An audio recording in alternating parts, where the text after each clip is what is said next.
My name is Kyle Black.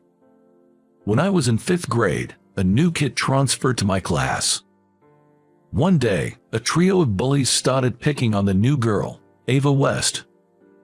"Hey, newbie, say something." Ava, being petite and slim, was an easy target. Taking advantage of her quiet nature, they'd tease her daily, always managing to fluster her. Having watched this day in, day out, I finally mustered the courage and said, "Enough is enough. What's your deal, trying to be a hero?" Tom, the leader of the trio, quickly shifted his attention to me. "Yeah, what's Monkey Face here trying to prove? Monkey should just stick to making monkey sounds." The other two joined in, echoing Tom's taunts. "What's it to you if I look like a monkey? Haven't your fathers ever told you that men are supposed to protect their mothers and other girls? Ava just got here. We should be kind to her." Now that I am an adult, I would be a little embarrassed by this line, but at the time I thought it was the norm.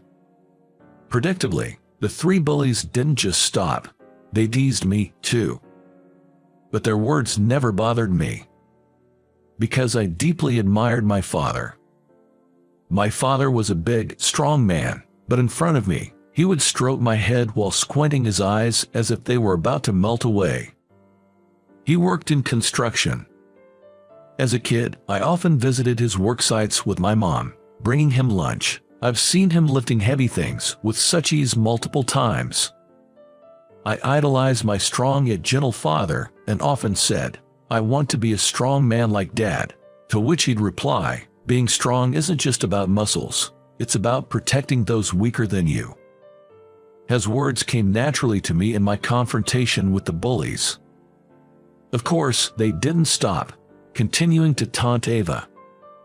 I couldn't stand seeing Ava, always on the brink of tears, so I started accompanying her to and from school. She was a woman of few words, often nodding or shaking her head in response.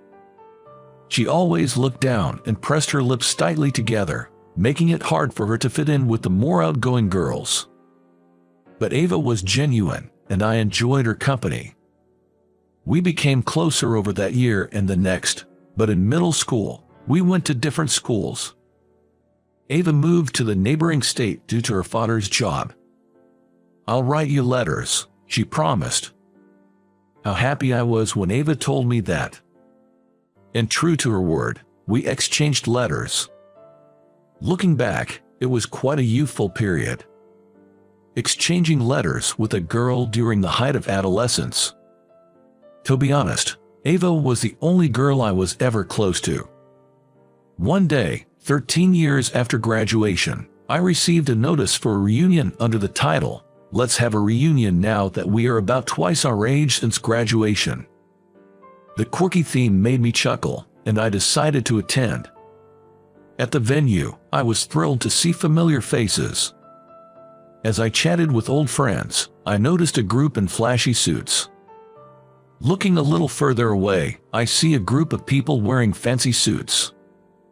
It was the trio of bullies. The most eye-catching of them was Tom. As I laughed at his flirtatious appearance, Tom hasn't changed either. Feeling nostalgic inside, I locked eyes with Tom. "Hey, you're Kyle, right? You haven't changed a bit." Tom, with his buddies, approached me, laughing. I can easily tell it's Kyle, with his red face and monkey. The way he is in a groove hasn't changed since elementary school. The banter went on with them reminiscing about my monkey face. While it was a fun reunion with the trio, it seems I made a mistake in making eye contact at that moment. That trio seemed to be bragging to everyone about which universities they had attended. Now, I wasn't embarrassed or anything. I just thought that amidst their discussions of which university was better or worse, I'd definitely be the odd one out. "So, Kyle, which university did you go to?" I had tried to stay out of it, but I knew this question was coming. I honestly replied that I started working right after high school. "What? There are guys these days who don't go to college?" Tom exclaimed in surprise and announced to everyone, "This guy didn't go to college." I'd like to believe he was just being his old playful self. I heard some chuckles. From what I gathered, most of the group had attended college. Tom himself had graduated from a fairly well-known university. Man, with that face and no college degree, life must be tough. Tom joked. Hey, my face has nothing to do with it, I quickly retorted. But Tom continued, looking somewhat concerned. Without a degree, you probably can't find a good job, and your pay must be low. I replied honestly, it's not like that, really. Though it might have come off as defensive. Some folks expressed sympathy, others teased. I wasn't struggling by any means. Anyway, I just said thank you to end the conversation. As the reunion ended, we headed outside. Hey everyone, how about some karaoke for the after party? Tom enthusiastically called out. A few wanted to head home, and the ladies decided to have their own after party.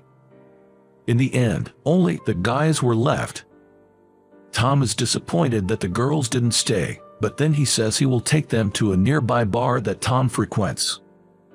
As I check my watch, deciding whether to join or not, Tom encouraged, "Come on, Kyle, join us."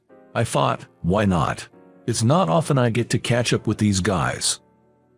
With a note that I might head home early, I followed the group to the bar. Tom's favorite bar had an international vibe, with waitress and customers from various countries. As we walked in, everyone was in awe, exclaiming, "Wow, this place is cool." After Tom conversed with the waitress, he was led to a large table in the back of the bar. Tom had pre-booked a large table in the back. Everyone was excited to see a bar that they had never been to before. The rumor that Tom had a thing for foreign women. That is why he often comes to this bar. This is Michelle. Tom introduced the waitress who came to our table. Oh my, Tom, how many girls do you say mine about? Michelle's fluent retort made everyone laugh. The bar was lively, with music playing. We could chat with the waitress, mingle with other customers, or just enjoy ourselves as a group. Everyone seemed to be having a blast. After a while, a stunning blonde woman entered the bar. With long blonde hair, revealing clothes, and a beautifully styled woman, Tom couldn't help but let out an "oh." Following Tom's gaze, we all turned to look. She looked around, and when our eyes met, she gave a slight wave and a smile. I immediately stood up, intending to leave, and said, "Well then." "Oh damn," she waved at me. Tom interrupted, clearly excited. Everyone around me cheered. "Well, then," looking at me, Tom said, "Perfect timing. Kyle, why don't you go and pick her up?" I was taken aback. "What?" Tom looks thrilled. With a gleeful expression, Tom suggested, "Let's play a game. Let's see if Kyle can hit on her speaking French." Everyone joined in the excitement. It all happened so fast, and I was completely caught off guard, but everyone seemed to be having fun, so I went along with it. The others started adding rules, like whoever thought I'd fail would cover my drinks. As they discussed, they doubted my looks and French skills. "That's not even a game." Laughter erupted, but they said it seemed fun, so I should go for it. "Let's see how far your high school French can take you. Go." Before I knew it, a game involving me had begun. I got caught up in the hype and said, "No way," as I approached the blonde beauty at the counter. "Excuse me, can I talk to you for a second? Everyone's been telling me to go pick on you." When I said that, she said, "What? What do you mean?" Then she was so surprised that she started to laugh. She glanced at everyone seated and then looked at me with a mischievous smile. "Oh, I see what's going on. Sure." As I walked with her to everyone's table, they all said, "No way." They rolled my eyes and were amazed that I could communicate in French. "Good evening. You called me over." She asks everyone in French, but they must have been stunned by her breathtaking beauty. All anyone could say was, "Well." But only Tom seemed delighted, saying, "She looks even cuter up close." "Thanks, Kyle." "Oh, come here, baby." Seems like that's Tom's usual pickup line, as he spread his arms wide, beckoning her over. She laughed out loud. As she took her time getting to him, Tom reached out to grab her hand. "Why would I come to you? Don't get the wrong idea." When she said this, everyone looked at her with an "what" look and became quiet. That's because the words she uttered were in fluent English. "You're Tom, right? That's George next to you, and Tyler over there." I recognized all three of you right away. She mentioned only those three names in the room, but given her fluent English and her ability to name them, everyone seemed to be in shock. Seeing everyone's reaction, she and I locked eyes and burst into laughter. "Sorry, everyone, but don't you remember? It's Ava West."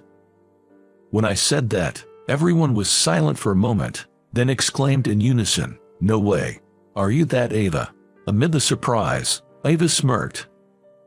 "No, darling. It's Ava Black now." Hearing that, everyone blinked in astonishment, falling silent again for a few moments. Then, a collective "what" echoed throughout the room, drawing the attention of other customers. Ava playfully wrapped her arm around mine, smiling brightly. Actually, Ava couldn't make it to the reunion because of work, but she finished up and came to pick me up. I tried explaining to everyone, but they seemed lost. Ava must have been tired from work, but when I briefly emailed her about attending an after-party, she replied, "I'll pick you up." The truth is, I still have some work to do after I get home. On Saturday nights, it's hard to hail a cab, so I took advantage of Ava's kindness.